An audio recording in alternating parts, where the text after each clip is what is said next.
Om Jnanatimirandhasya Jnananjana Shalakaya Chakshurunmilitam Yena Tasmai Shri Gurave Namaha. Okay, I got a very big introduction there. I hope I don't disappoint you all. I've been told that every word of mine can change your life. Before we start talking about changing our life in dramatic ways, is there any place for everyone to sit? That's a good change for those who are standing. Okay, the next change I'd like to make in some of the people's lives is to ask you to kindly keep quiet, if you can, while I speak. I'd be appreciative. Subject matter of tonight's talk is be happy. So I'll open it with what might seem to be a stupid question, which is, who wants to be happy? Everyone who wants to be happy can kindly raise their hand. And if you don't, we'll come around with a hammer and hit you on the head. It sounds like a stupid question, doesn't it? Because it's obvious that everyone wants to be happy. In fact, not only human beings, but every living being that has ever existed, the only thing they do at every moment is meant for increasing their happiness and decreasing all obstacles that may stand in the way of their attaining happiness. And even people who sacrifice for others, every parent is supposed to, they naturally sacrifice for their children, people sacrifice for their country, but there's a kind of pleasure there. So everyone's looking for happiness. Every living being. You see, even the plants, they grow toward the light. Even though if there's a worm in stool and you take it out of the stool, you will feel that my natural right has been taken away and will crawl back to his happy, tasty, warm, fresh stool, which for him is the source of all happiness. So, everyone wants to be happy, which is, I guess, why most of you are studying or working in some job. Everyone wants to be happy. The whole modern society especially is based very much on the principle of be happy, although traditional society didn't emphasize so much this directly being happy by eating whatever you like, staying up all hours. It was more, there was more a sense of responsibility. But in the modern age, the idea is that, well, you only live once, so make the most of it. Be happy. Enjoy yourself. Earn lots of money. That seems to make sense, doesn't it? Earn lots of money. No one gets a big house. Well, if you can get some small apartment in a high-rise building, in a good area, and hum do hamare do, which I have one wife and two girlfriends, or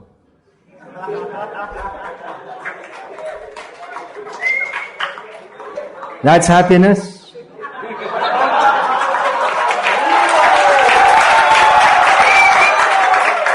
Well, I'm a sannyasi, I'd say that's more trouble. But anyway, you're not supposed to say things like that. So enjoy yourself, eat all kinds of food, drink plenty of booze, and be happy. I mean, be sure to have a health insurance policy also. You can probably get one from the Bank of Baroda. Is it? See,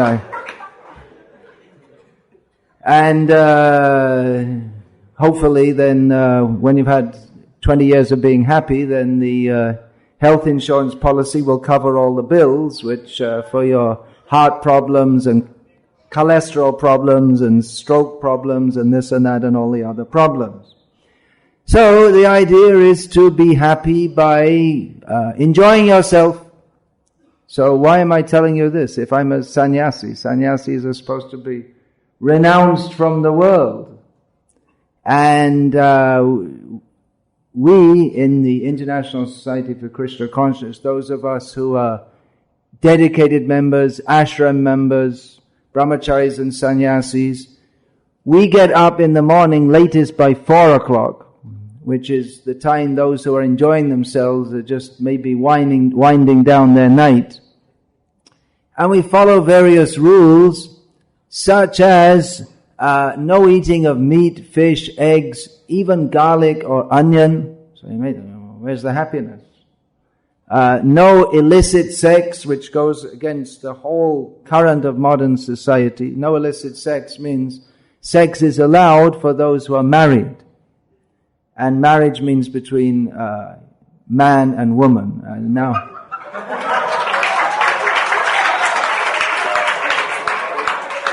well, I could be shot almost literally in other parts of the world for saying that. Maybe here too.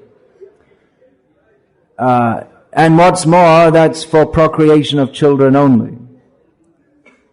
Then no intoxication means no booze, and not only no booze, but not even tea or coffee. And no gambling, no lotteries, and all this kind of thing. And we also don't watch TV, we don't go to the movies, and we don't do practically anything which people would think is enjoyable. Why do we accept such a way of life? For happiness, because everything that everyone does, including the worms in stool, is for happiness. So why have we come to this extreme position? And why are you sitting listening to this dangerous talk? You might also start adopting all these rules. That's pretty dangerous, isn't it? Well, you've come here because you want to be happy, right? Because everything everyone does is for happiness. It's just the law of the universe. So, we might consider that although human society has developed remarkably in so many ways, developing jet planes by which you can travel to America. I was just looking on the internet this afternoon because I also have to go to America a little later this year. And within 16 hours, you can get from Bombay to New York on a non-stop flight. Although I remember seeing on a Singapore Airlines flight of about 15 years ago that soon we'll be able to fly from Singapore to London in 3 hours by some super cooling technology. They didn't get that together. Anyway, maybe sometime you can get on a plane in Singapore and be in London in 3 hours. So these kind of advances are there. We can Skype with people from an island in the Pacific to, well, anywhere else where there's good enough internet connection. So many advances are there. You can go to a hospital and if you have your insurance policy, you can at least get the diagnosis done. And find out all the things that are wrong with you. And if you're lucky enough, they might cover the treatment also. So there's no doubt that there are great advances in modern society. Now, with the flyovers in Kolkata, we have traffic jams on the ground and up in the sky a little bit also. So that's another advance, that we have multi-level traffic jams. However, although human society has made tremendous progress in technology, they really missed the point, because the progress in the really important thing, which is to be happy, by the way, it seems everyone forgot about that. And they're so busy working hard to try to be happy that the actual point of being happy is lost altogether, as we saw just now in the story of Jaisain, the imaginary Jaisain, who stands for millions of people all over the world, that they're working hard to get all the good things of life, but they're totally miserable. And that we see increasingly in India also, as India adopts the Western way of life, although in your generation you're not really adopting the Western way of life, you're just born into that. But I've seen India, I lived here most of my life, going from a society in which to get a cheap Western watch or a pair of jeans from the West was considered something highly prestigious, because there weren't any jeans in India. So it was considered highly backward, and to a society in which India is exporting the brain drain from IIT to New York. And we find that all over America and many places in the West, so many Indians are going in, Chinese also, because good brains are going out there. So people are already attuned to that way of life, being here. And if they're not, just like in South India especially, many good-brained young people come out of the small towns and villages of Tamil Nadu or whatever.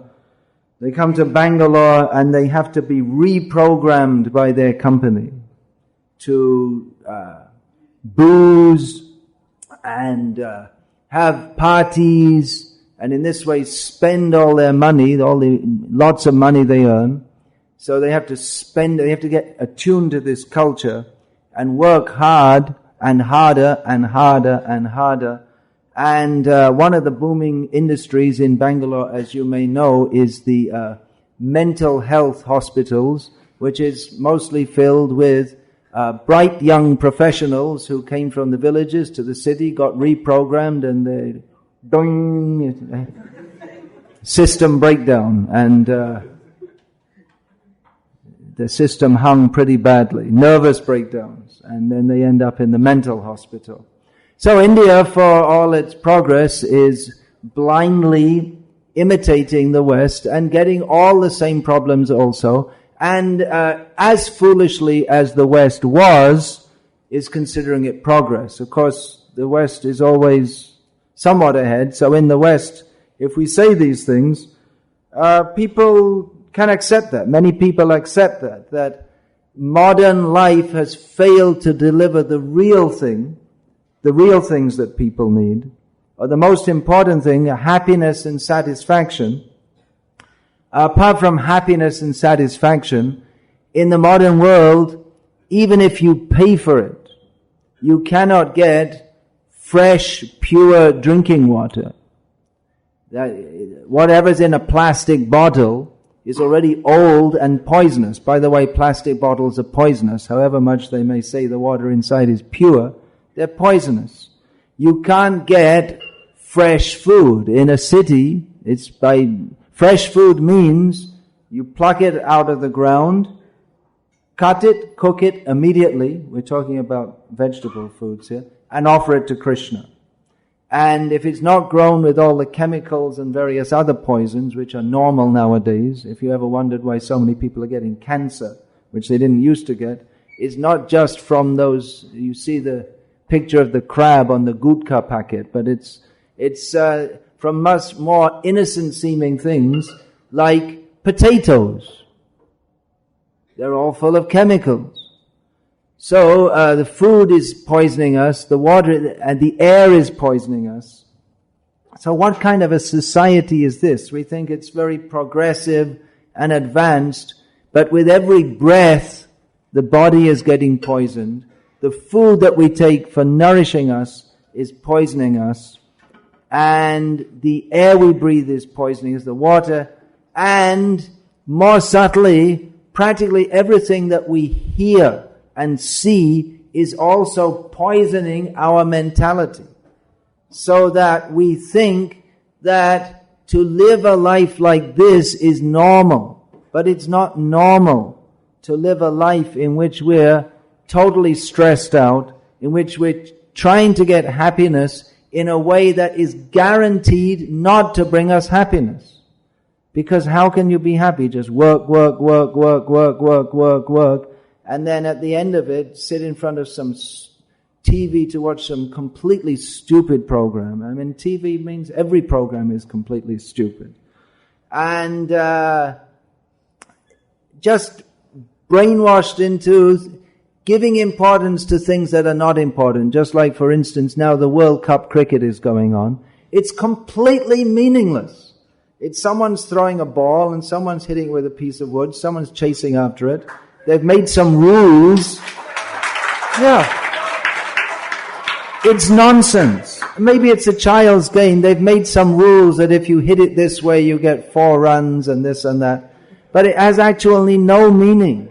But people think, cricket stars, and someone's making a lot of money by gambling and bribing the players and all this. So we've made things that are of no importance into great importance. Foolish people jump around in front of some cameras and they call it a movie and, the greatest movie. But it's just nonsense, meaningless.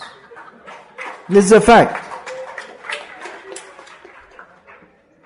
We're totally out of contact with actual reality. It's the modern life. Anyway, this whole material world is Maya. It's illusion. And modern life just makes it more and more illusion. TV, intoxication, movies, this rock music, which sounds like someone from hell with a headache dreamed it up. Bam, bam, bam. But it sounds like... I mean, you can get it for free. Just hit yourself on the head with a hammer. It's horrible. It's horrible. And we think, and we are just conditioned by the norms which other people dictate to us. For instance, it's considered respectable and proper to wear a shirt and tie. Why?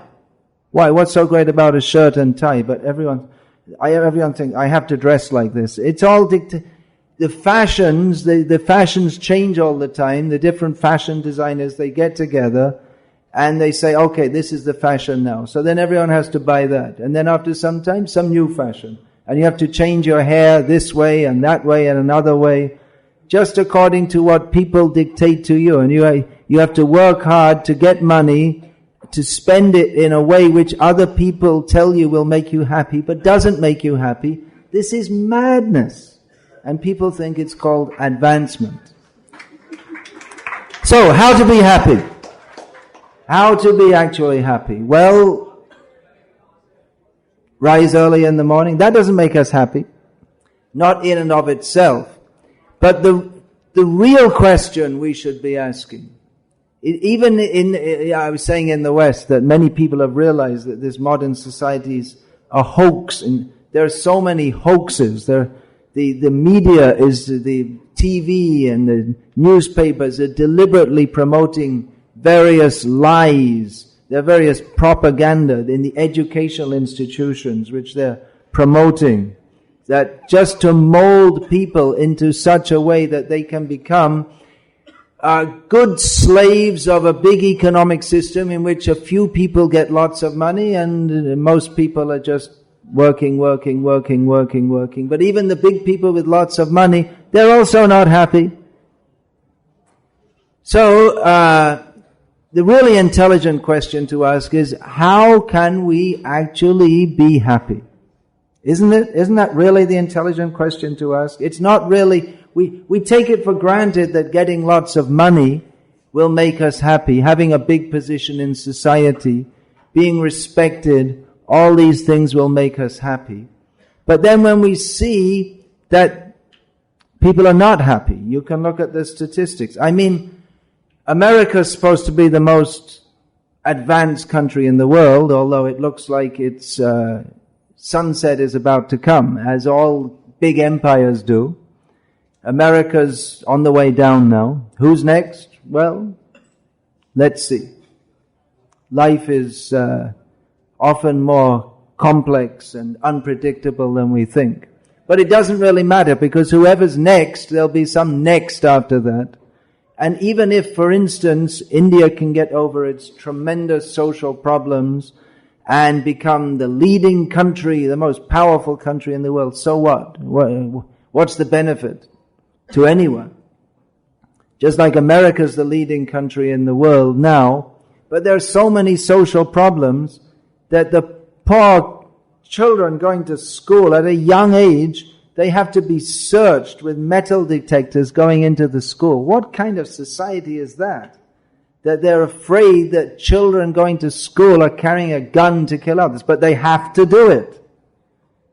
They have to do that, because if not, then it's quite likely that another kid, 8 years old or something, will pull out a gun and shoot another bunch of people dead. So clearly, it's just one example. The example is there, of taking one grain of rice, and if one is cooked, you can understand it's all cooked. So there's so many problems. There's just, they have such advanced technology, but somehow or other they can't stop plane loads and ship loads of cocaine and marijuana coming into the country. Somehow or other, surprisingly. They can't stop. I'm saying that sarcastically. That huge amounts of narcotics come in. There are gangs in every city and every small town that control the narcotics trade, and family life. Well, there's still something like that in India, but in the West, it's. Many children grow up with one father after another, so-called father, which is why it's not surprising that they can pull out guns at school, because they're so frustrated. You go to school and then you come home, there's no one there. Your mother's out, she's working, and then she comes back and she's out at a party and no time for the kids. It's a society in which putting myself first, my own happiness, putting my own happiness first and neglecting our responsibility to others. And what happens is everyone becomes miserable. And now in America also they have, previously they had the feeling that we were invincible, but after 9/11 they're afraid also that we can be struck even in our own country, because they never had that before. So, seeing that, people are not happy despite all material advancements. Japan, such an opulent country. And then all of a sudden, big mess. But even before the big mess, they were in a big mess. That 20,000 suicides, what is it, a week or a year? I can't remember. Someone told me last time I was there. It's all high-rise building, and it's a normal thing. Plop. One less Japanese. The population just went down by one. Very normal thing. So unhappy. The people are so unhappy. They may smile. In the West, they've trained this. People who are working in shops and airlines, everything. They're trained to smile because that's supposed to be good for the business. So one time I was in America saying everyone's smiling all the time. What is this thing? What is this? They're smiling all the time. I don't think they're really happy. So one time I thought I'd check it out.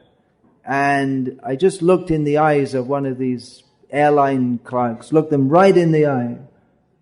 And there was no smile in the eye. They couldn't hold my stare. It's just a plastic smile that they have to do for the company, for the sake of the company. To make the customer feel that the person cares for them, although they don't care for them at all. One friend of mine, a devotee, he lived in an apartment in London, and he saw that just opposite, in an opposite apartment, there was a pretty young lady who every weekend she'd have a new boyfriend. So, one time he was in the lift with her, and he's going down, or up, whatever. So he said to her, "So you're having a pretty fast life." He said, "Oh, yeah. I say, "You have a lot of friends?" Yeah, I have a lot of friends. He looked her right in the eye and said, "Are you happy?" she burst into tears. That is if you're actually confronted with, are we happy? Most people say, yeah, I'm happy. But it's not actual happiness. What it is, it's living life so fast that we don't have time to think. Because if we stop to think, we'll realize how miserable we are. That's modern life. Just always do something. Be excited. Work hard. When you're not working, go to a party, drink something, and then go to sleep. Get up immediately. Boom, boom, boom, boom, boom. Always moving on. Don't stop to think. It's dangerous. But if we do stop to think, then we'll see that this is not the way life should be lived. Even materially speaking, no one is happy. This Indian culture was traditionally based on the principle of being happy in the best possible way, in a manner that is not harmful to others, and in a manner that can satisfy us in the truest and completest sense. In the Bhagavad Gita, Krishna speaks a lot about happiness. Arjuna, as you may know, he was feeling very unhappy. This is how the Bhagavad Gita came to be spoken. Because although Arjuna was doing everything he was supposed to do, he felt unhappiness, that I've come to this situation, I don't want to be in this situation, but I'm forced to be in this situation. So in the course of explaining to Arjuna why Arjuna was such a fool, actually Bhagavad Gita started by Krishna calling Arjuna a big fool, that you think you know a lot, but you're actually a fool. So that's a good start for speaking to many people who know a lot. They may be PhDs and so on and this and that, but they don't know what the real purpose of life is, so they're actually fools. And they're doing everything they can to be happy, but they're not happy, so therefore fools. So, one of the verses of Bhagavad Gita, the Sanskrit is, Indriyani parani ahur, indriyebhya parang manaha, manasastu parabuddhe, yo buddhe paratastu saha.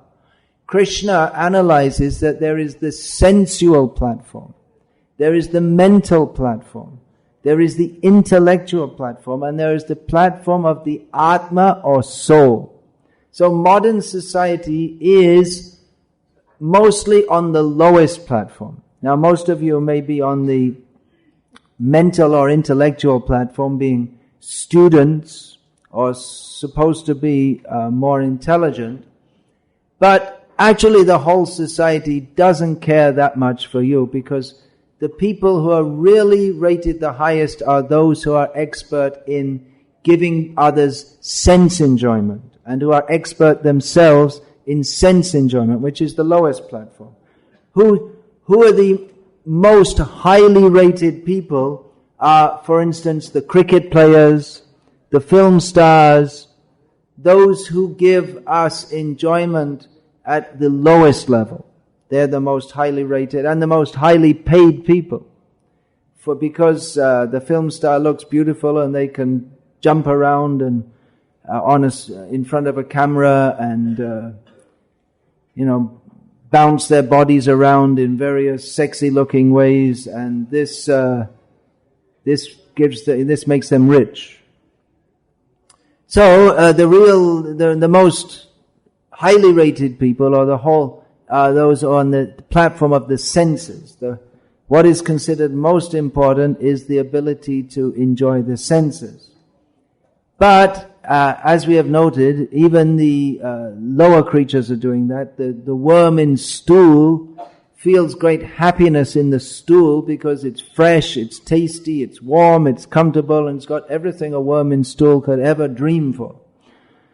So, if we are simply looking for sense enjoyment, then, Krishna indicates, we are, for all our so-called advancement, not intrinsically on a higher platform than the worm in stool, or the dog in the street, who fulfills the aim of modern society, which is to enjoy yourself principally by sex enjoyment. The dog does it without going to IIT, without a degree. So the dog's actually more intelligent because he doesn't have to work so hard. He just finds some kuti on the street.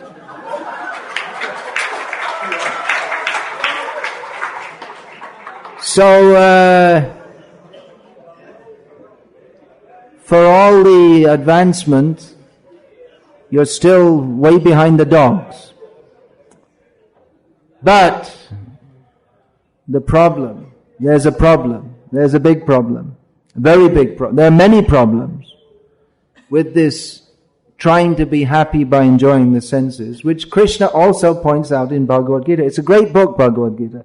I highly recommend reading it. You say, I was introduced here as my words will change your life, but actually Krishna's words are the most powerful words. The newspaper, that's thrown away every day, but the Bhagavad Gita is going on at least 5,000 years. And actually in Bhagavad Gita, Krishna says that he spoke this millions of years ago, although according to Darwin's stupid theory, there were no people until a short time ago. Darwin was another idiot, by the way. We'll talk about that another time. Well, you don't know why yet, but anyway, that's another discussion. So, Krishna's words are very valuable because they make sense. It's not just some dogmatic belief. Believe in this or you burn in hell forever. Well, that's what I was taught when I was a kid. I thought, phew, what kind of God is that? Phew, terrible God. Sounds like the worst person you could ever meet. But in Bhagavad Gita, Krishna gives very meaningful advice. Krishna says to Arjuna, hey, look, Arjuna, there are certain problems with trying to enjoy this world, and Krishna enumerates 4 of the most prominent problems. They are called Janma, Mrityu, Jara, Vyadhi. Birth, death, old age, and disease.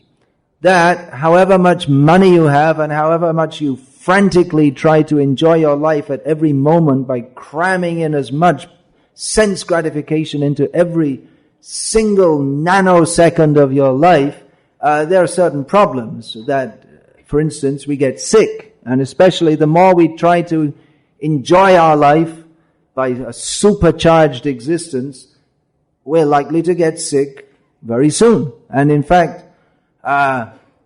just for instance, this idea of listening to what they call music at very high decibel rates destroys our hearing ability, so that gradually our ability to hear, especially subtle sounds, first of all, they get destroyed and gradually we go deaf. Highly stressed out life is, of course, the cause of so many sicknesses, and it makes a good business for Apollo hospitals and others whose doctors are also completely stressed out. So disease is a real problem. Old age is also a problem, because when you get old, you can't jump around in a disco anymore, and you can't do anything practically for sense enjoyment. The whole idea of enjoying life, that can be done to some extent in youth, but, well, according to some scientists, they think that the process of aging begins at birth. But really it begins, when you hit 30, you can see the difference, and when you're 40, there's a big difference between 40 and 20. The ability to enjoy, and when you hit 50, you know, now it's all over. And then it's downhill all the way from there. And the body which we want to be happy with, that we've dedicated ourselves to enjoying this body, we see it rotting. And we feel it rotting from the inside. So, death is also a problem. Ever thought about that? Death is a problem, right? I mean, if we think we're going to enjoy ourselves in the world, well, death is a serious problem. And what's more, we get reborn again to go through this whole stupid cycle of trying to be happy and not being happy. So, therefore, if we really want to be happy, we should, as Krishna says, come above the sensual platform, the mental platform, the intellectual platform, and come to the spiritual platform, as was indicated by Jaisen Gupta, who stands for so many people who have actually thought about this. The example is there of the fish out of water. Now, if you take a fish out of water and give him a grandstand seat at the India-Pakistan match, will he be happy? If you take him out of the water and give him a date with the latest Bollywood starlet, whoever that may be, will the fish be happy? You can give him all kinds of things that you can imagine might make him happy, but the fish cannot be happy as long as he's out of his natural element. So we are all spiritual beings. You've all heard the term Satchit Ananda, which means eternal, full of realized knowledge and full of bliss. Bliss means unlimited happiness, which is experienced all the time. But this material world, by its nature, it is asat achit nirananda, to use technical terms. We can also use technical terms. In the IIT there are so many technical terms, so we also have technical terms. So asat means that everything in this world is temporary. Your degree is also temporary. When you die, you've got to start off, if you get a human body and not a dog body, which is anyway better for sense enjoyment, then you have to start all over again. My God, you have to go back and go through all that.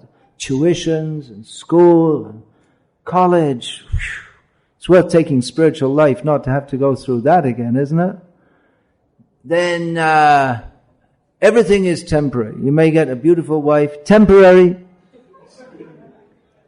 The beauty soon fades away. In fact, the beauty of a wife fades away very quickly because however beautiful she may be, or for the sake of the ladies, the good-looking young man who she marries, you don't even notice it after a short time. The other people notice it, but you don't notice it. So,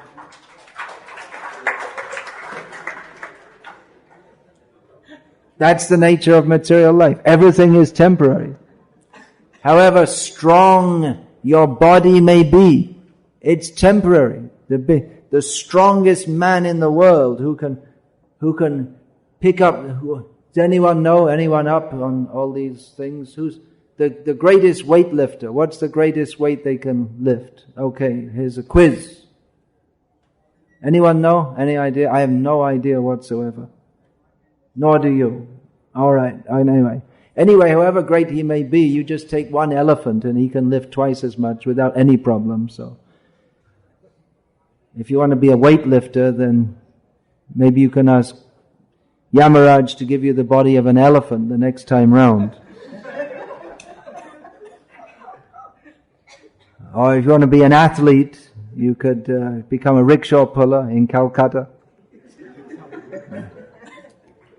There are all kinds of things which Maya offers. So everything in this world is temporary. Whatever we get with hard labor, it's all temporary. But in the spiritual existence, everything is permanent. For knowledge, that's the knowledge in spiritual existence, that is realized knowledge. There's actual knowledge of our relationship with Krishna. Krishna means the Supreme Personality of Godhead, is the technical term. And in non-technical terms, He's just the greatest person you could ever imagine. In fact, much greater than anything you could imagine. Krishna's really wonderful. He's always blissful. And He's inviting us to come with Him and be blissful eternally. No projects, no schedules. Just complete happiness with Krishna. Krishna is very playful. He just plays all the time. But His play is called Leela. It's very happy activities. Of course, it's a little difficult to understand when we think that the purpose of life is to chew on a hamburger. But Krishna is all blissful. And we can be happy by being with Krishna, just like the fish can be happy in the water. Of course, not really happy because another fish comes and eats it. He's always afraid of that. But anyway, it's just an example. We can be happy if we are with Krishna because our natural position is to be with Krishna. So that's all. Be happy. Everyone should be happy. Sarve sukhino bhavantu. That is the Vedic message. Everyone should be happy. But we cannot be happy however many cokes we drink, however much fashion we have, however famous we are, however prestigious we are. Even if India wins the World Cup cricket, that will be a temporary happiness, and after some time they'll all be cheering and letting off fireworks, and then they'll lose a match to Kenya or something, and then they'll be and you see, even if India wins, then all the others will be unhappy, right? So what kind of happiness is that? Just by putting others down. But in Krishna consciousness, everyone is the winner. There are no losers. How about that? A game in which everyone wins and no one ever loses. That is Krishna consciousness. That is actual happiness. So we're inviting everyone to be happy. We're not saying you have to give up your IIT and your big career and all that. But bring Krishna into your life. We're all missing the point. What is the real point? We need love. And real love is love for Krishna. We can love everyone by loving Krishna. That is actual happiness. Krishna gives that to us by the very easy process of chanting His names. Hare Krishna, Krishna Krishna, Hare Hare. Hare Rama, Rama Rama, Hare Hare. And giving us delicious prasadam. There's no need of Subways or McDonald's or any such thing. Nice, fresh, tasty, healthy, nutritious, spiritual food, great friends, people who really care about each other at the real level, at the spiritual level. Friends in the material world. Now friends means someone on Facebook who you don't really know at all. But in the material world, friends means someone you just kind of pick up so that you can use them for some time. That's not friends. Real friendship means in relationship to Krishna. Anyway, it's a big subject, but it's a fact. We can be happy in Krishna consciousness. And all other forms of happiness are temporary, tucha. What's the word? Minuscule, insignificant, useless, meaningless. Many times people ask me, how long have you been doing this? Means this. So now it's 36 years. And then they often ask, well, are you happy? And then I ask them, well, you see, I rise early in the morning. I don't take meat, fish or eggs. No gambling, no illicit sex, no intoxication. We don't go to cinema, we don't watch TV. We have actually very long hours. From 4 o'clock in the morning till 10 o'clock at night. Every day, no holidays. But our work is pleasure. So then I ask the people then, do you think I would do this if I wasn't happy? Long hours, hard work, no pay. Sounds stupid, doesn't it? But we're actually happy because we're doing it for Krishna. We don't have to do it. I could go back to my native land, England, and do some things. I don't know, I could earn money. I know what I do now. I guess I could maybe write something or do something or other. Become an actor. I mean, there's so many things you can do. But I'm not doing that because I'm achieving happiness here. So we're inviting you to all do that.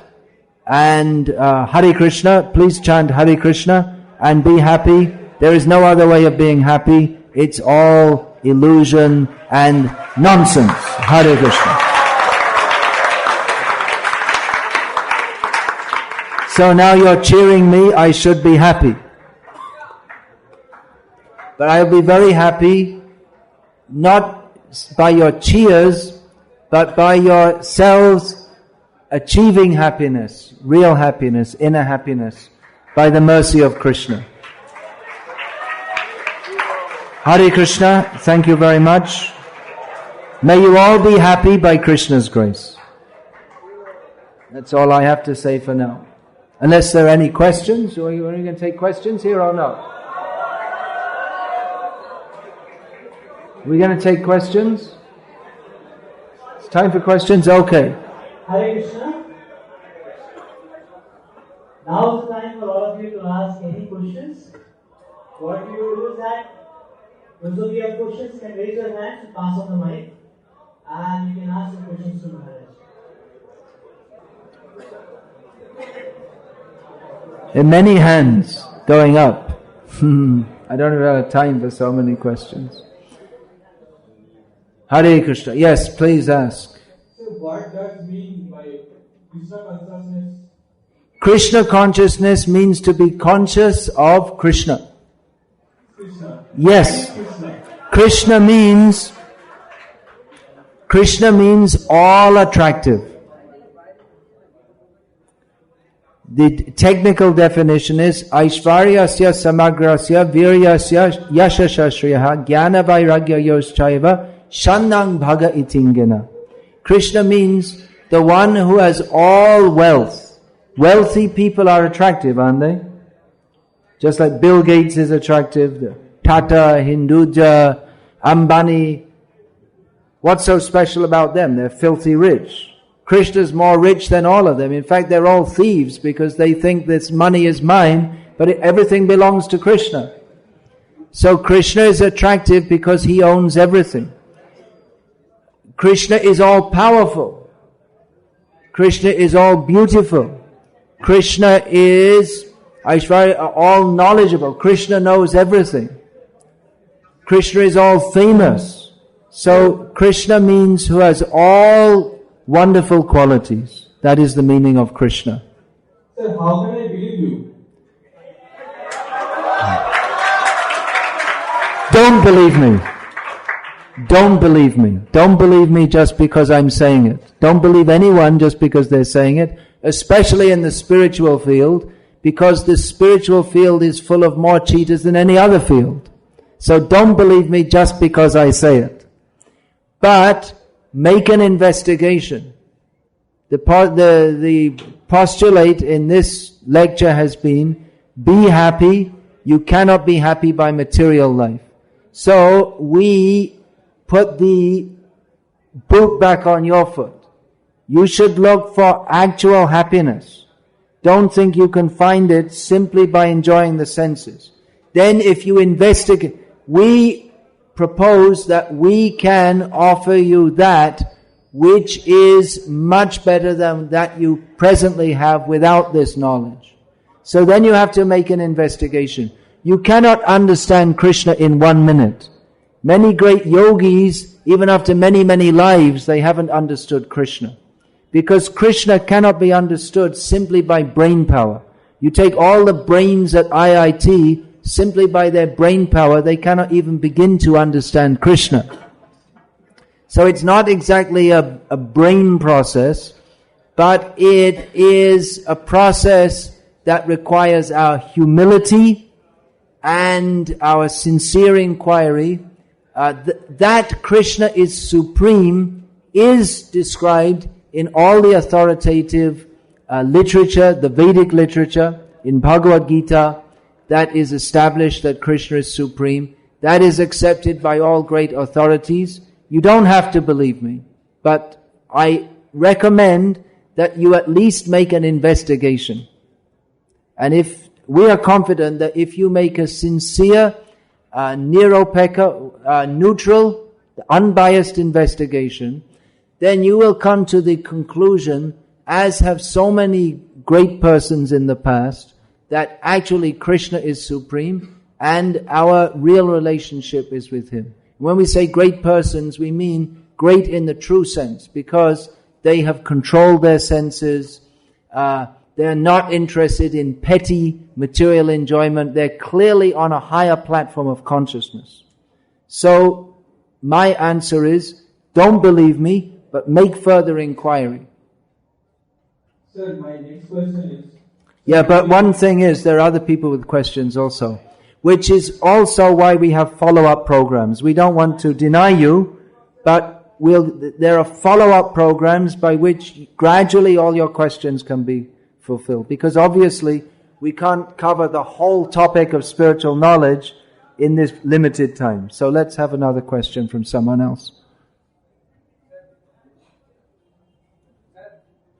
Yeah, but it has to go where I have to answer whoever gets the mic. Oh, sir, how will we get eternal peace? Because in this stage our mind is fluctuating and we are not control our mind. So you can get our mind. The function to control the mind is to fix the mind on Krishna. That's the best process. Sorry, I couldn't hear you. Could you speak a little more slowly? If I get Radha, then how will you control our mind? Because in this stage our youth problem that we are not control our mind. What does he say? I can't understand. Anyway, to control the mind, there is a process. Ultimately, the highest stage of that process is to fix the mind on Krishna. We can teach you that if you want. But please, you have to be a little patient. How will you follow the Krishna? Yeah, we can teach you that, but you have to be a little patient. It's not like instant coffee. Spiritual realization is not just like you put some coffee powder and mix it up. It's not like that. You have to be a little patient. Just like to get your degree at the college, it's not just a matter of walking in and walking out. All it is a piece of paper, but to get that, you have to apply yourself for some time, isn't it? So we can teach you the process of controlling the mind and becoming peaceful. It's a very simple process. It's based on chanting the names of Krishna and understanding the teachings of Bhagavad Gita. But you have to take a little time. Don't think that you're going to walk out of here as a great yogi immediately. You can be, but it will take a little time. Patience is a great quality. It's not one that's promoted much in the modern world, but actually we can't achieve anything, even materially, that's very valuable unless we have patience, isn't it? We have many books actually which discuss this, and we have follow-up programs and seminars by which you can gradually understand this great science. Actually in Bhagavad Gita we find that word again and again, vijnana. It's not just a matter of faith, it's a science of self-realization. Yeah, anything else please?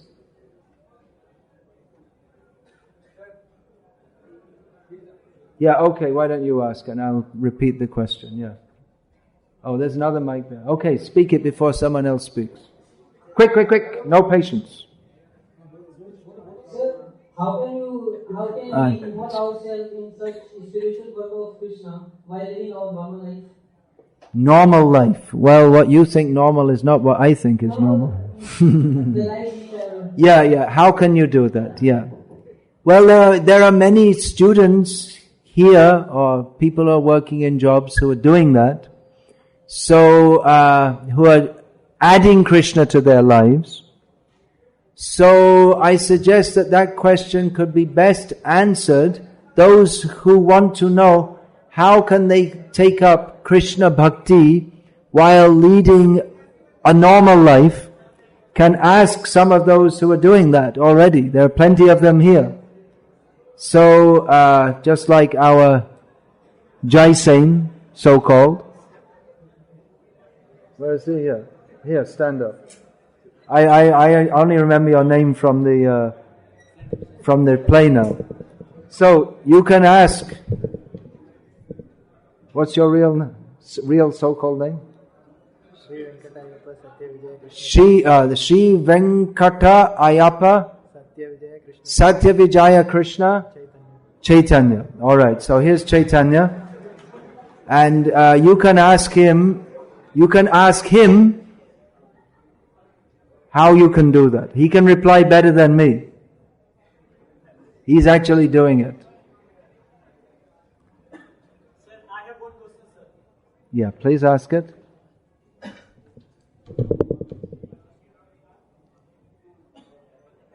You can ask and I'll repeat it.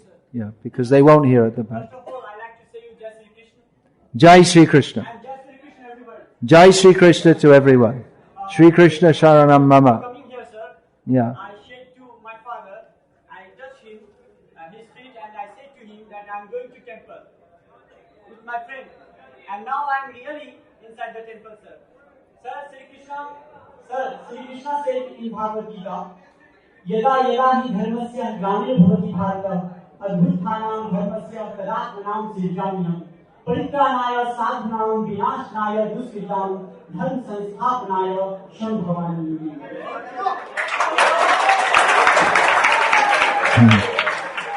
This is not a mean that we can put any question before this great man.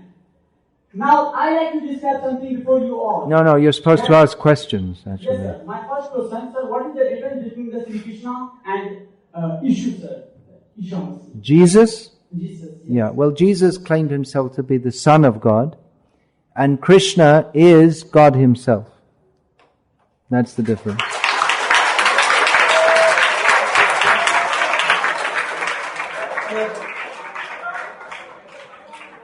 Thank you, sir. Sir, my other question. Why people are not endeavoring to understand the Why people are not? Why people are not trying to get the God? Why are people not trying to understand God? Yes, sir. That's a very good question. People are not trying to understand God because they are bewildered by the flickering happiness of this material world.